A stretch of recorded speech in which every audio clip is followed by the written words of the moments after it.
Olá, nós somos o Grupo Infoleires, um grupo de garotas que participam do projeto Garotas nas Exatas, uma extensão do Grace Garotas na Computação e Empreendedorismo, iniciativa que tem como objetivo levar inspiração a alunas e alunos do ensino fundamental e médio.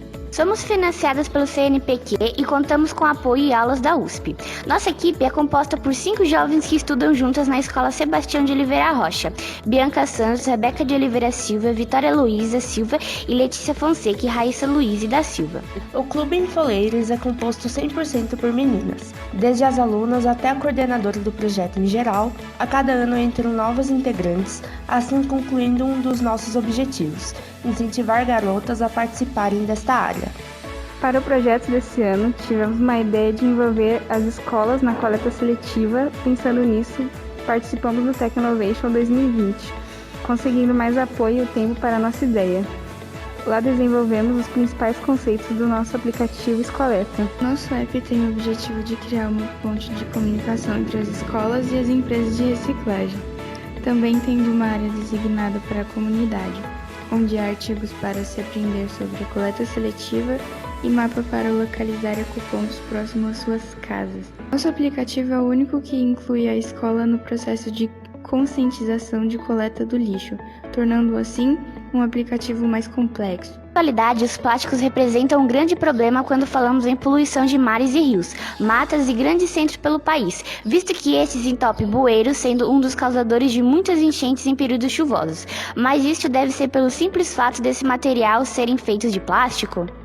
Acreditamos que o grande responsável por esses prejuízos é a população, que, quando desinformada e muitas vezes vivendo em regiões onde não há sequer saneamento básico, realiza um descarte incorreto desse material, causando uma cascata de eventos que começam no entupimento de bueiro ou o descarte direto em um córrego. O córrego vai desaguar em um rio e por meio desse chegará aos mares e oceanos. O plástico, antes de ser o material que conhecemos hoje, em garrafas plásticas, produtos médicos, sacolas de supermercado, entre outros, passou por vários desenvolvimentos.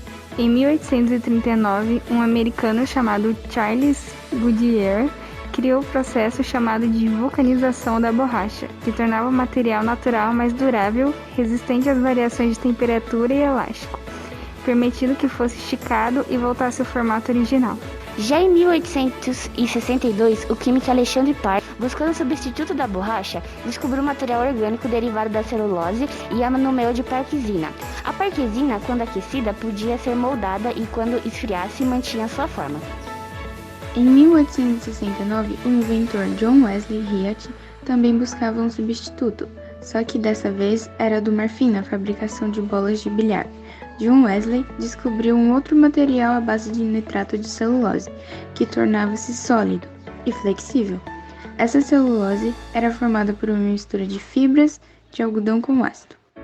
No ano de 1905, o engenheiro têxtil suíço Jacques Brandenberg inventou o celofane a partir da celulose com sua tentativa de criar uma película protetora para toalhas de mesa. Então, 4 anos depois, o químico Leo Baekeland desenvolveu um aparato que controla as variações de calor e pressão, criando assim o primeiro plástico sintético comercializado. O plástico veio para facilitar e substituir materiais que eram menos resistentes, menos versáteis, mais pesados ou mais difíceis de conseguir e produzir.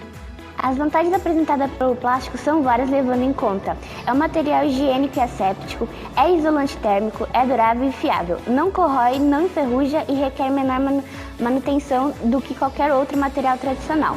É praticamente inquebrável, podendo até ser usado em construções. Ele se tornou um material essencial para o cotidiano na sociedade atual e extremamente relevante para a economia do país. Porém, não podemos ignorar os problemas trazidos por esse material quando descartado incorretamente.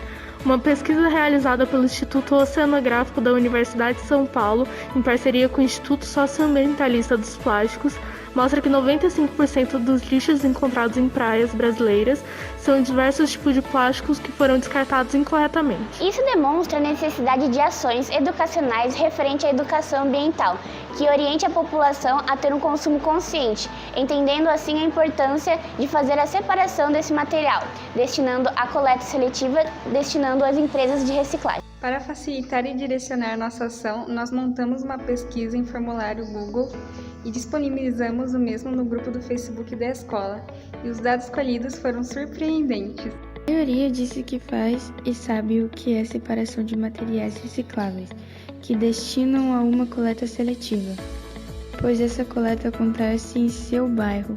Mas quando perguntamos, dentre as opções, o que não vai para o lixo reciclável, os dados divergem um pouco e nos mostra que grande parte faz a separação incorretamente. O esperado seria que as pessoas ficassem em dúvida em relação ao isopor e à embalagem de plástico usada, se é reciclável ou não. Quando se tratava do lixo orgânico, em média 70% das respostas foram coerentes, que seria a opção correta. Diante dos resultados do formulário e levando em consideração as características versáteis do plástico, o Infoleiros propõe uma ação de conscientização e sensibilização da comunidade escolar sobre a importância de fazer corretamente a separação de materiais que são destinados à coleta seletiva. E para facilitar essa coleta, desenvolvemos um aplicativo. Diante desse período de pandemia, as ações e os resultados ficaram no campo virtual, sendo apresentados por meios de pesquisas, via formulário Google, publicações no Instagram que renderam vários seguidores que aumentam a cada dia. Fizemos vídeos educativos que tiveram como objetivo informar sobre o que é a coleta seletiva, separação correta de materiais recicláveis e informações sobre o plástico. Buscamos contribuir para a melhoria na qualidade da coleta seletiva de materiais recicláveis, a conscientização da população em relação à sua responsabilidade em descartar corretamente seus resíduos e, por fim, a formação crítica e alfabetização científica dos nossos alunos, segundo Miller, dispõe em 3 dimensões. Entendimento da natureza da ciência 2, compreensão de termos e conceitos-chave da ciência 3, entendimento dos impactos das ciências e suas tecnologias. E dessa forma, nós temos a capacidade de compreender o mundo e sua interdisciplinaridade com um olhar crítico que lhe dá uma visão mais clara do seu projeto de vida. Durante nossas pesquisas dos materiais que seriam utilizados para as produções, guiadas por uma curiosidade apresentada pelo nosso parceiro, a Finco Soluções em Polímeros, da eletiva Geração Homoplásticos, na qual nossa professora e orientadora participa.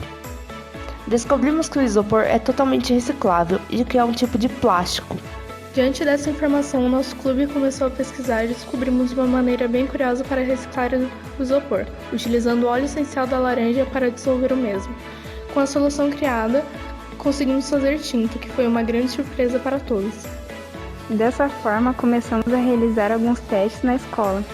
Tentamos utilizar cascas de laranja para diluir o isopor, mas o preparado feito para nós não foi suficiente para a reação acontecer. Então lembramos que a escola tinha óleo essencial de cravo, uma doação de materiais de uma empresa de cosméticos. Sendo que o que dissolve o isopor é o ácido presente na casca da laranja, ao analisar o óleo doado, que também é um tipo de ácido, resolvemos testá-lo. E para nossa felicidade, o óleo de cravo se mostrou muito eficiente para diluir o isopor, o que levou ao desenvolvimento de mais pesquisas e experimentos que foram realizados por alguns de nossos integrantes do Clube de Ciências.